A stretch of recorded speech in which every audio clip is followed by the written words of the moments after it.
everyone. Welcome back to another Sensible Sundays.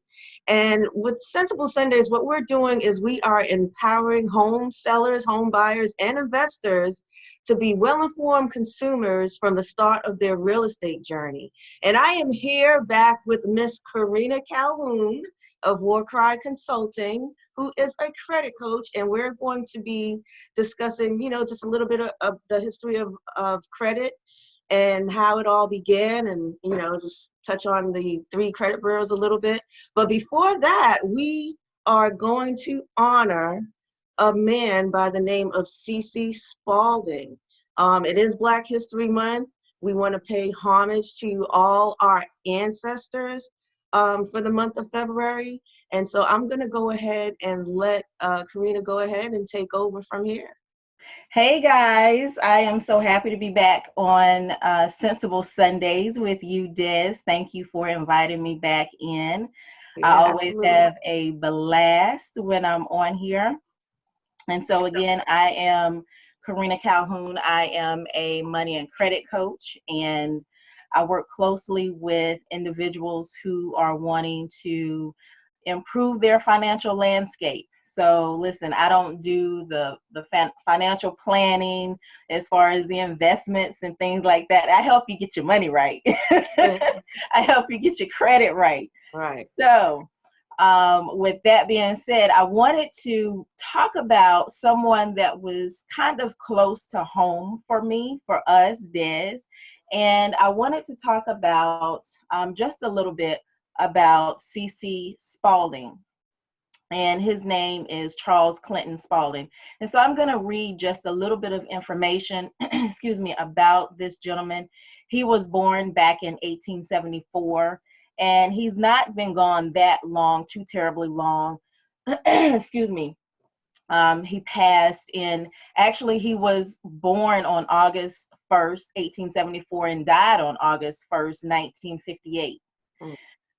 He was an African-American business leader in North Carolina, and he presided over the North Carolina Mutual Life Insurance Company, which was America's largest Black-owned business at that time.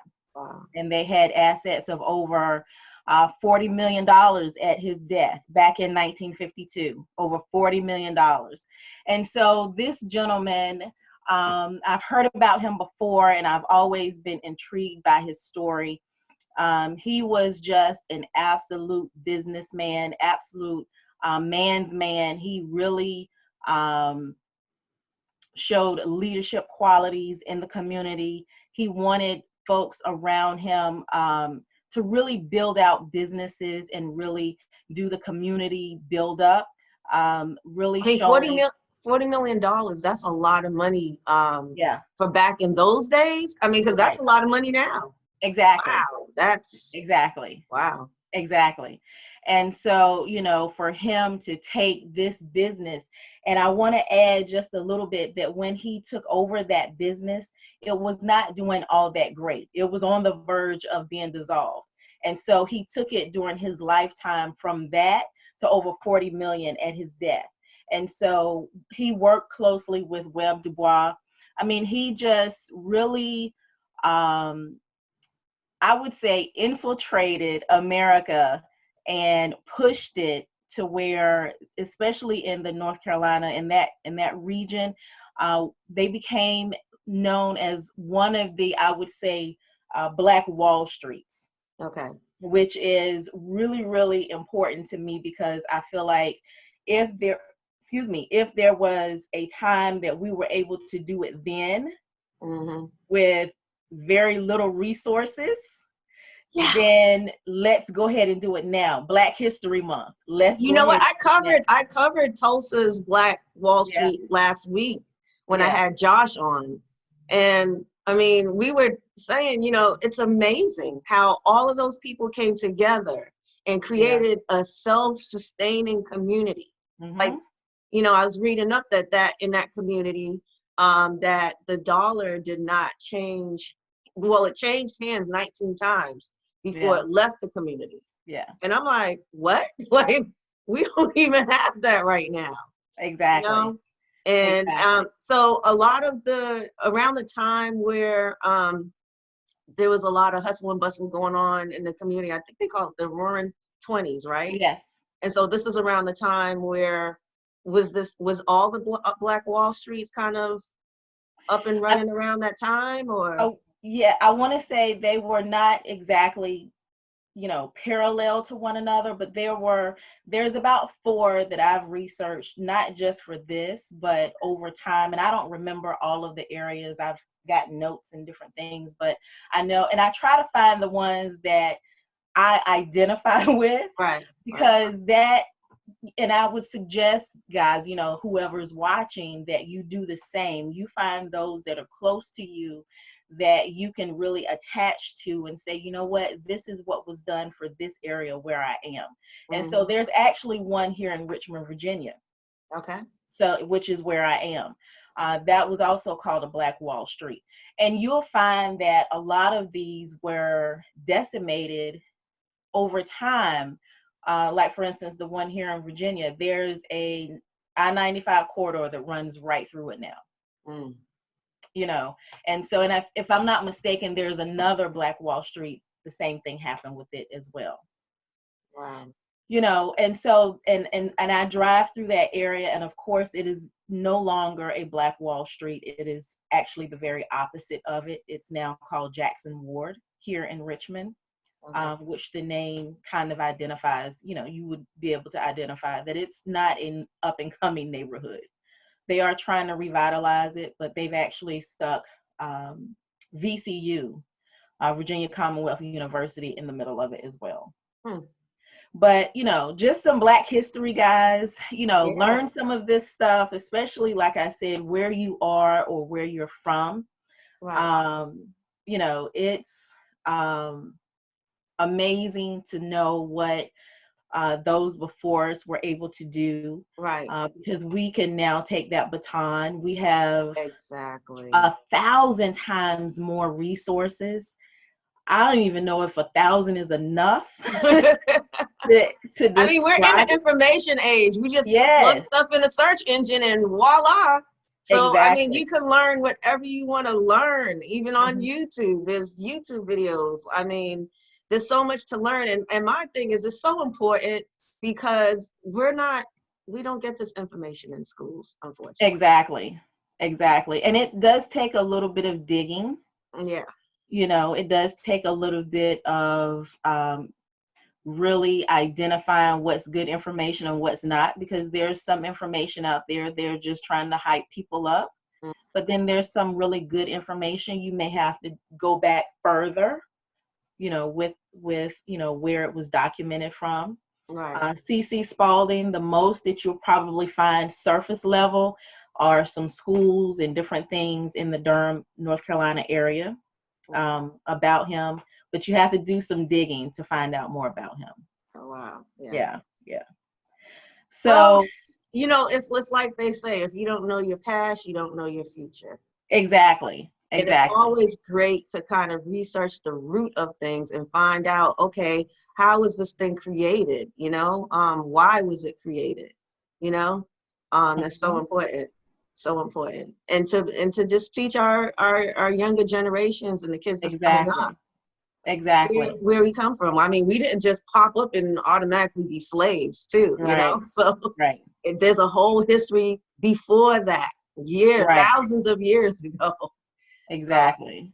oh, anything. Well, thank you so much for providing that information. You're welcome. You're welcome. So, just talking about the history of credit, I want to kind of talk about. I know we have the subject of the three bureaus, but I kind of want to talk about first how credit began. One interesting fact about credit is that it was illegal Mm, for a very long time initially. And wow. the reason why was because it was against the law for lenders to charge a certain amount of interest. And I don't know, even in my just really good digging, I don't know what that certain amount of interest was, but they were not allowed to charge a certain amount of interest to borrowers. Mm, And so because they were not allowed to do that, there wasn't a lot of lending being done. So you really had to be on the top tier of the, I wouldn't say the top echelon, but you had to have quite a bit of money to borrow money. But you Gotcha. have to think about it. If you had money, you probably were not going to be borrowing Right. too much money. Yeah. So Right. lending, so lending really got its roots, really got started back in the 1920s. Credit got started back in the 1920s, because at that time they were starting to move towards the Great Depression. It Hmm. was less than 10 years coming down the pike. And so about that time is when they really started doing the credit piece. Um, and I'm going to read some of this information because I'm not a historian and I Right. don't want to try to come across as one. But guys, I am going to be reading some of this information because I want to give you the facts and I don't want to give you just what I think. Right. Right. I know Des is probably thinking, this crazy lady, No, she's not no, no, professional. no, not at all. Not at all. Not at all. I But always have to have my points when I'm talking. So yes, absolutely. Because we want to give you guys the right information and good exactly. And information. we can't. I know at my age, I'm not remembering everything. So, I'm right there with you. but yeah. Yeah, so, just know that initially lending was not profitable. So they didn't do a lot of the lending back then. And so then as the economy began to change and manufacturing products started to really boost, if you think about it, if you look at the old movies and Uh-huh. you see that a lot of it is in black and white, they had very minimal um, um, items, different things like that. But then manufacturing really started. And so that's when the credit really started to take root. Hmm. And so that's at that point, jobs started to come up at that point. And then it's ironic to know that because lending credit was not as viable then, that's when the loan sharks started. Hmm. That's Okay. when loan sharking really, really started. Okay. And that, us being in, you and I being in the mortgage industry or the lending industry for as long as we have been, and we remember back to especially 2008 and prior Yeah. predatory lending. Yeah. It's like, wow, you see the cycles coming Yeah. back, It always comes back. It always yeah, comes back. yeah, I mean, I'm seeing a lot of stated income docs now, and I know around 2008 when those loans started popping up, it wasn't too much longer that we actually went into a recession. So I hope that the way that they're doing it now is a better way so yeah. that we don't repeat history. Uh, Well, my thought on that is I do believe that the economy is heading towards another recession. Will it be as big and as bad as it was in 2008? I don't know. But I've just been doing a ton of reading. Folks, I'm telling you, do your reading, do your studying, just really pay attention. With everything being as volatile as it is, there are cycles that the economy flows in, and yeah, we're ready now for another not so good yeah, economy. Everything is in the right position for it. And so back to the credit back in the 20s, I'd say back in the 20s, that's when it became really legal and more socially acceptable. Okay, so we're running into the Great Depression. A lot of people began to use it as a way to try and make additional money and honestly try to make a living. So you guys know the Great Depression happened between 1929 and 1939.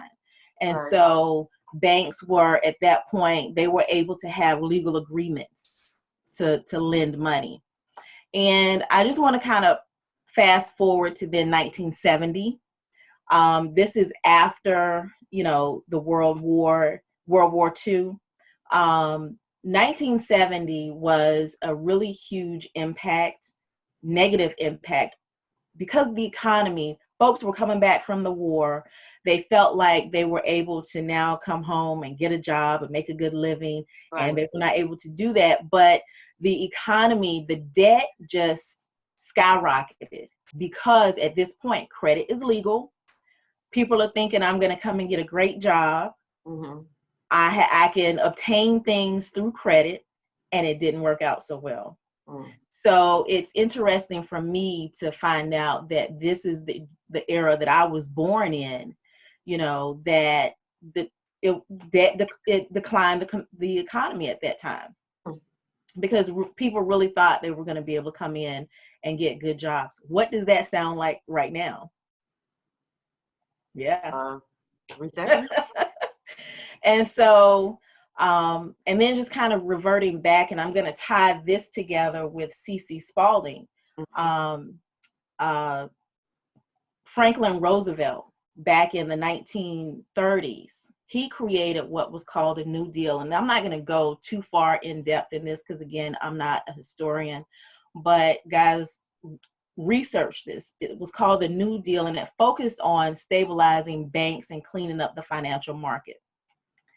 And That is C.C. called the Spalding, New Deal. the New Deal, yes. And it was a program that he launched over a period of 6 years. And C.C. Spalding, little black man in North Carolina, he leveraged the New Deal for African Americans in his community. Wow. So just tying those two things together is really amazing to know that, you know, some of the programs that have been out here, they were designed to help, but of course, you know, they didn't. Right. Yeah. Yeah. So that's, you know, what I wanted to talk about as far as how credit really began, because I really believe that there are some lessons that we can learn Mm-hmm. in this, um, and really try to, if we need to pivot left or pivot right Right. from some of the mistakes that have happened in the past, then let's do that.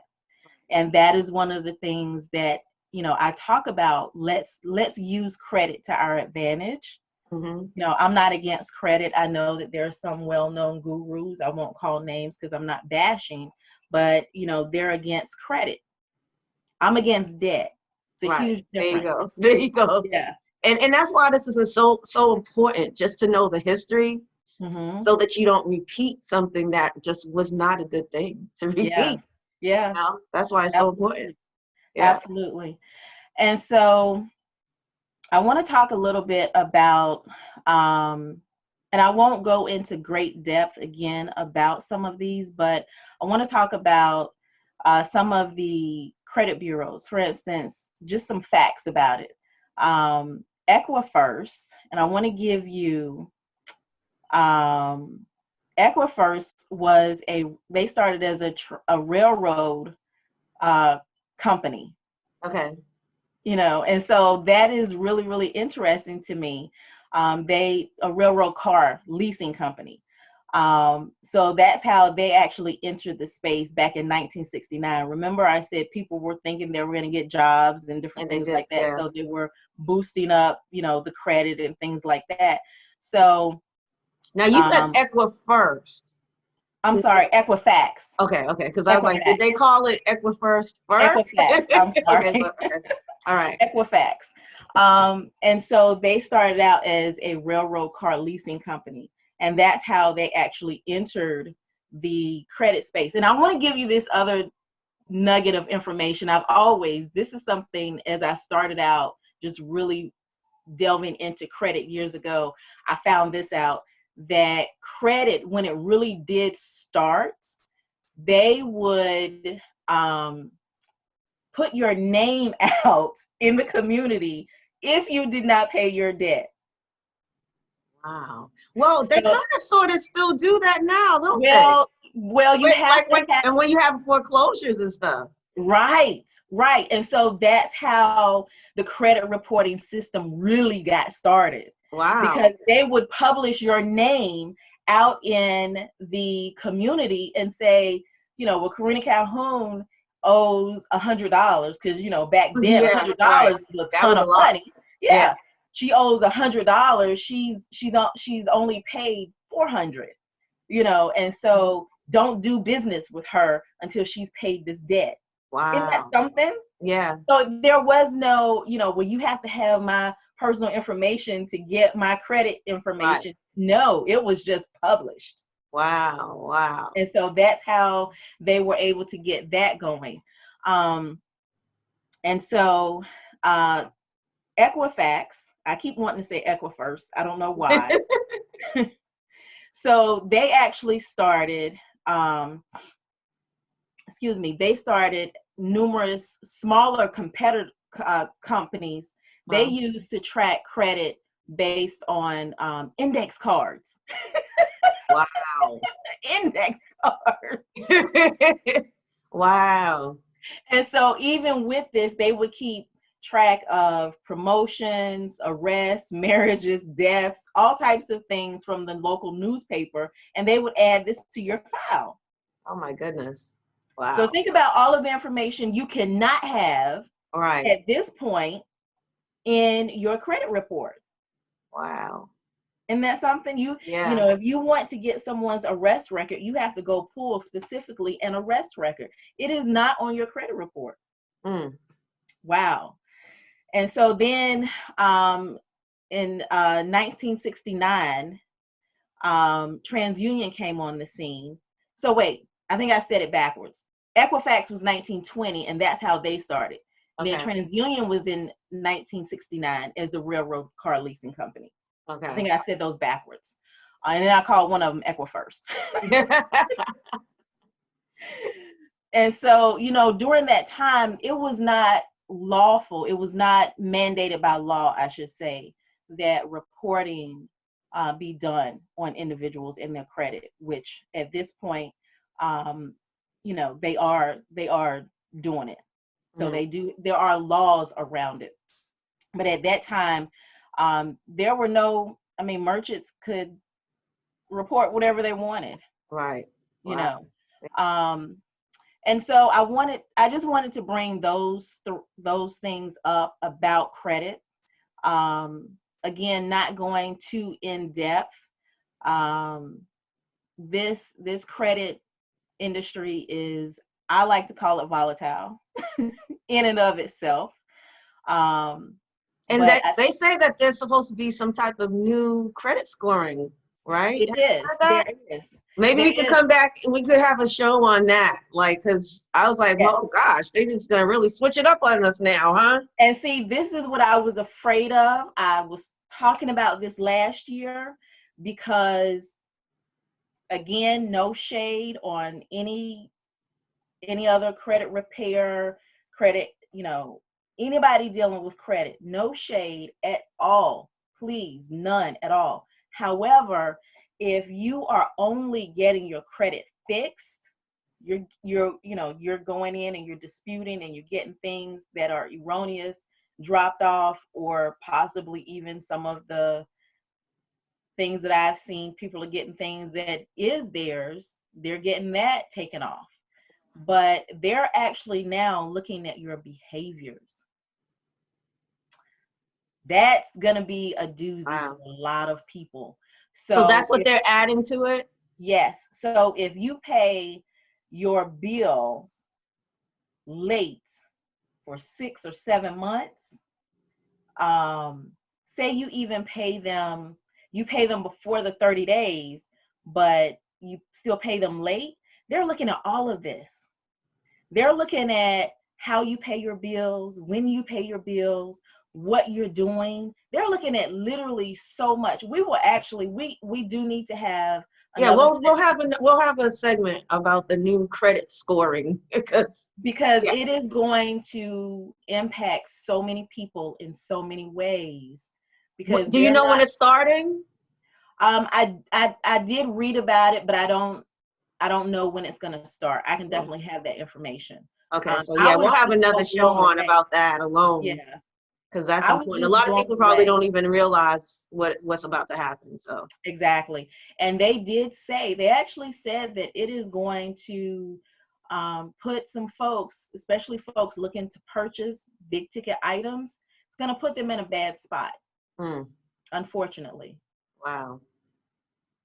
So credit it's going down another path that I was truly afraid of because of the way they are able to report Mm, um, and really identify what you're doing. It's no longer, let me just fix my credit yeah. in 3 months and now have a good score.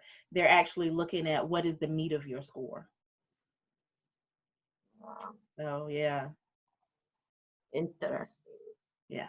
Yeah. So did we touch on Experian at all, or So, the two main ones that I really wanted to talk about was were the was TransUnion and Equifax and okay. TransUnion.